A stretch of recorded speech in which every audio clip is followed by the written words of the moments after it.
एक ऋषि का ऐसा भयानक श्राप जिसने हनुमान जी की माता को स्वर्ग से उठाकर एक पल में बंदरियां बनाकर धरती पर फेंक दिया। कहानी शुरू होती है स्वर्ग की अप्सरा पुंजिक स्थला से। उस समय पृथ्वी पर महान ऋषि दुर्वासा कठोर तपस्या कर रहे थे। देवताओं के राजा इंद्र को डर लगने लगा कि कहीं ऋषि अपनी तपस्या की ताकत से इंद्रदेव से भी ज्यादा शक्तिशाली न बन जाएं और इंद्रलोक पर राज न कर लें। अपनी कुर्सी बचाने के लिए देवताओं के राजा इंद्र ने पुंजिक स्थला को आदेश दिया कि पृथ्वी पर जाओ और दुर्वासा ऋषि का ध्यान भटका दो।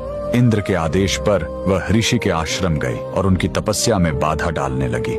ऋषि दुर्वासा ने गुस्से में आंखें खोली और उसे श्राप दे दिया। तूने एक चंचल वानर की तरह हरकत की है, जा पृथ्वी पर तेरा चेहरा भी वानर जैसा हो जाएगा। अप्सरा ने रोते हुए ऋषि के पैर पकड़ लिए। तब ऋषि ने दया दिखाई और मुक्ति का उपाय बताया। जिस दिन तुम भगवान शिव के 11वें रुद्र अवतार को जन्म दोगी, तुम वापस अप्सरा बन जाओगी। इसी श्राप के कारण उस अप्सरा ने पृथ्वी पर वानर राज कुंजर के घर बेटी के रूप में जन्म लिया, जिनका नाम अंजना पड़ा। बरी होने पर उनका विवाह महान वानर योद्धा केसरी से हुआ, लेकिन श्राप से मुक्ति पाने के लिए उन्हें एक पुत्र की आवश्यकता थी। इसलिए माता अंजना ने हम्पी के इसी अंजनाद्रि पर्वत पर भगवान शिव की घोर तपस्या की। सालों की तपस्या से शिव जी प्रसन्न हुए और वायुदेव के माध्यम से अंजना के गर्भ में दिव्य शक्ति स्थापित की। और तब इसी पहाड़ी पर जन्म हुआ बजरंग बली का। हनुमान जी के जन्म लेते ही माता अंजना का श्राप टूट गया।